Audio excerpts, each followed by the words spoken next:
የሩሲያ ሳይንቲስቶች የውሻን አንገት ቆርጠው ከማሽን ጋር ሲያገናኙት የተፈጠረው ለማመን የሚከብድ ነገር።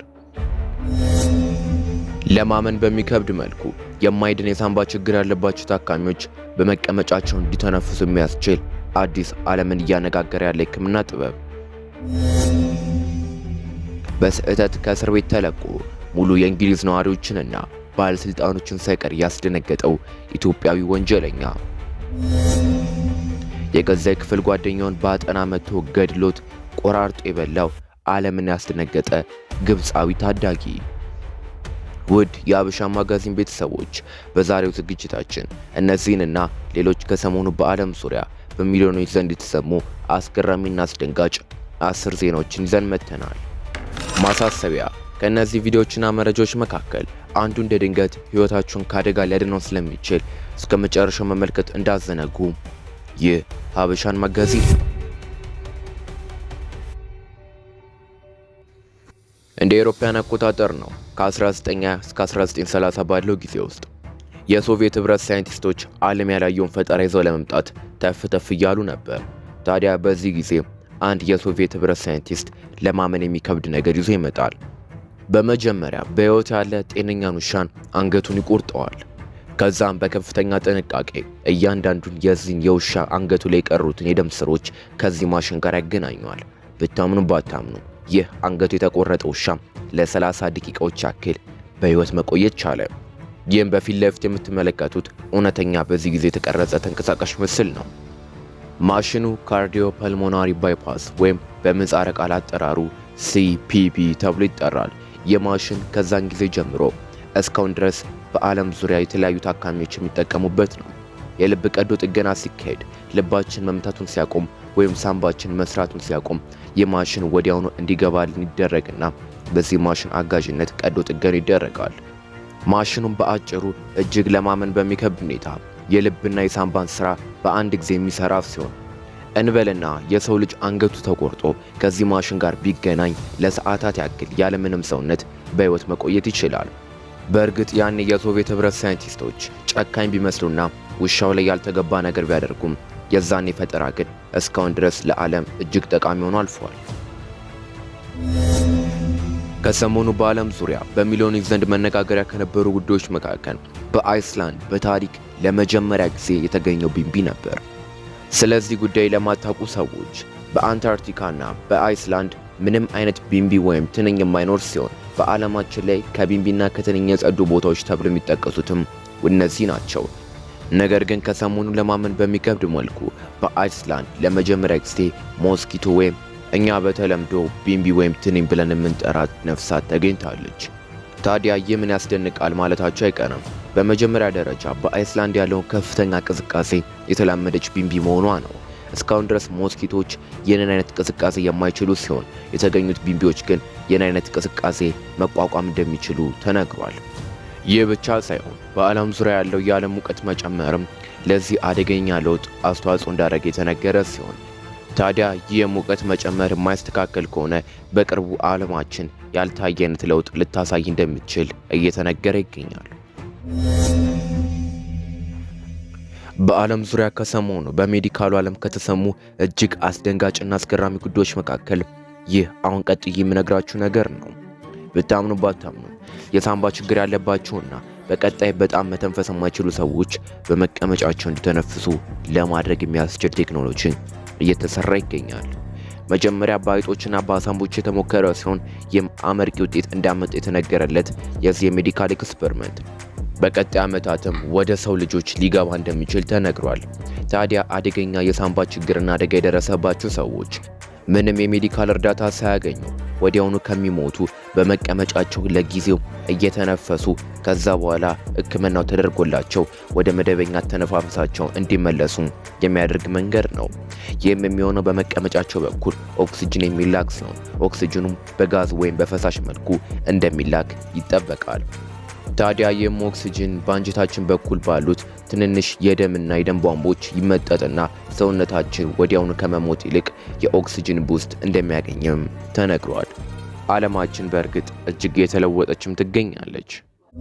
ከሰሞኑ ከተሰሙ እጅግ ዓለምን ካነጋገሩ ርዕሰ ጉዳዮች መካከል በብራዚል ሬድ ኮማንድ ወይም ቀዩ እዝ የተሰኘው አደገኛ የካርቴሎችና የወንበዶች ስብስብ በፖሊስ ጥቃት እንደደረሰበት የተነገረበት ዜና ነበር። የብራዚል ፖሊሶች ታይቶ የማይታወቅ ሚሽን እንደፈጸሙም የተነገረ ሲሆን ከ2500 በላይ ፖሊሶችና ወታደሮች የተሳተፉ ሲሆን ሄሊኮፕተሮች፣ ጥይት የማይበሳቸው አርመርድ የሆኑ መኪኖች ሳይቀር በዚህ ሚሽን ላይ እንደተሳተፉ ተነግሯል። ታዲያ ሬድ ኮማንድ የተሰኘው ብራዚል ውስጥ አለ የተባለ የወንበዶች ስብስብንም እንዳጠቁ የተነገረ ሲሆን በዚህም በአጠቃላይ ከ100 በላይ የቡድኑ አባላት የሞቱ ሲሆን ከ81 በላይ የሚሆኑት ደግሞ ታስረዋል። ወደ 5 የሚጠጉ የፖሊስ አባላትም በዚህ ሚሽን ምክንያት ህይወታቸውን አጥተዋል።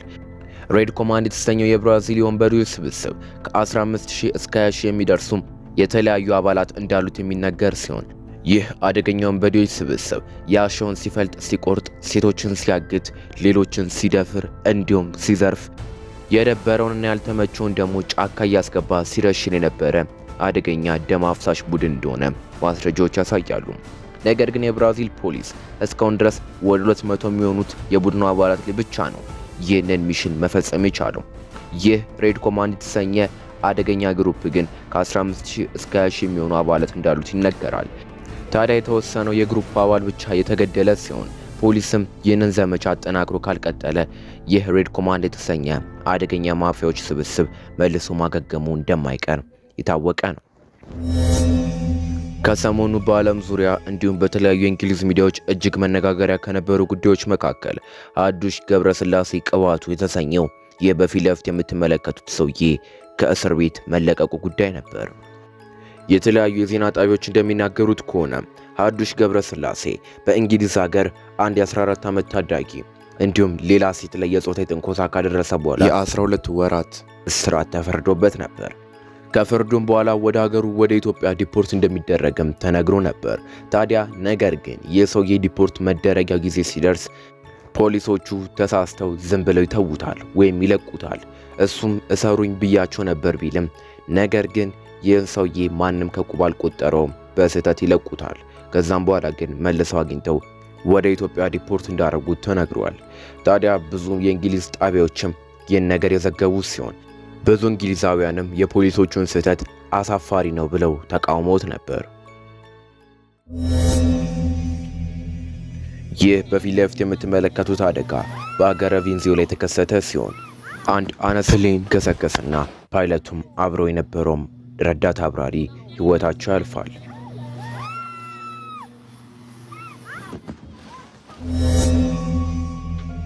ማሳሰቢያ፣ ቀጥሎ የምትመለከቱት ዜና ሊረብሻችሁ ስለሚችል የማትችሉ ከሆነ ባታዩት ይመከራል።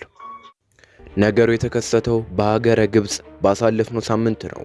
ይህ በፊት ለፊት የምትመለከቱት መሐመድ ይሰኛል።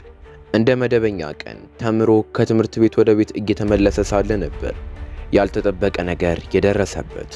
አብሮት የሚማረው የሱፍ የተሰኘ የገዛ ጓደኛው በአጠና ከጀርባ መጥቶ ይቀጠቅጠውና ይገለዋል። የሱፍም ታዳጊ ሲሆን ይዞት በመጣው የኤሌክትሪክ ቼንሶው ወይም የኤሌክትሪክ መጋዝ ይቆራርጠውና ይህንን ታዳጊ በቦርሳው ይዞት ወደ ቤቱ ይሄዳል። ለማመን ቢከብድም የተፈጠረው ይህ ነበር።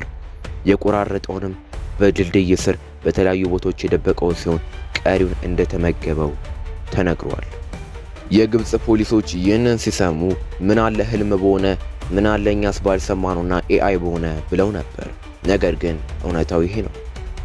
ይህንን ታዳጊም ለምን እንዳረገ ሲጠይቁት በፊልሞች ላይና በጌሞች ላይ ያለውን ቫዮሌሽን ወይም ያለውን የደም ማፍሰስ መሞከር ስለፈለገና የበላውም ስጋ መቅመስ ፈልጎ እንደሆነ ተነግሯል። እስካሁን ድረስ በግብጽ በተለያዩ ሚዲያዎች እንዲሁም በዓለም ዙሪያ እየተነገረ ያለ አስደንጋጭ ወንጀል ታሪክ ነው። እናንተም ከዚህ የምትማሩት ብዙ ነገር አለ። ልጆቻችሁ የሚያዩትን በእርግጥ እናንተ ትከታተላላችሁ። ልጆቻችሁስ አንድ ቀን ሌላ ልጅ ላይ ይህን ላለመፈጸማቸው ምን ማረጋገጫ አላችሁ? ይህን ጥያቄ ለእናንተ ትቼዋለሁ። ይህ በፊት ለፊት የምትመለከቱት 70 ሚሊዮን ዓመት ያስቆጠረ የዳይኖሰር እንቁላል ሲሆን እንቁላሉም ስጋ በሊታ አነስ ያለ ዳይኖሰር አይነት ሊሆን እንደሚችል ሳይንቲስቶቹ ተናግረዋል። በህይወታችሁ የዳይኖሰር እንቁላል አይታችሁ ማታውቁ ከሆነ ይህ በፊት ለፊት ከሰሞኑ የተገኘ የዳይኖሰር እንቁላል ነው። ታዲያ ሳይንቲስቶች ይህን እንቁላል በጥንቃቄ እየመረመሩት ያለ ሲሆን በውስጡ ምናልባት የተለያዩ ሶፍት ቲሹዎችንና ዲኤንኤዎችን ማግኘት ከቻሉ የሚያሳውቁን እንደሆነም ተነግሯል። ይህ በፊት ለፊት የምትመለከቱት ተንቀሳቃሽ ምስል ከሰሞኑ በሚሊዮን ዘንድ የታየና ብዙዎችን ያስለቀሰ ነበር። ይህ በፊት ለፊት በካንሰር ተጠቅቶ የተኛው ታላቅ ወንድም ለታናሽ ወንድሙ ስልክ ገዝቶ ይሰጠዋል። ታዲያ ታናሽ ወንድሙን በፊት ለፊት እንደምትመለከቱት ደስታውን መቆጣጠር አቅቶት ሲስመውና ሲያመሰግነው ነበር። ወላጆቻቸውም እንደተናገሩ ከሆነ ይህ ታማሚ በተኛበት ጊዜ ሁለት ወንድማማቾች ምንም እንዳልተነጣጠሉ ነበር። ታዲያ ግን በሚያሳዝን ሁኔታ ይህን ስጦታ ከሰጠው ከጥቂት ቀናት በኋላ ታላቅ ወንድሙ ይሞታል። የሞተውም በታናሽ ወንድሙ ልደት ጊዜ ነበር። እጅግ ልብ የሚሰብር ታሪክ ሲሆን ነገር ግን ይህ ስልክ ለዚህ ታናሽ ወንድም ማስታወሻ ሆኖ ቀርቷል። ለጥቂት ከሞት የተረፈው ሰውዬ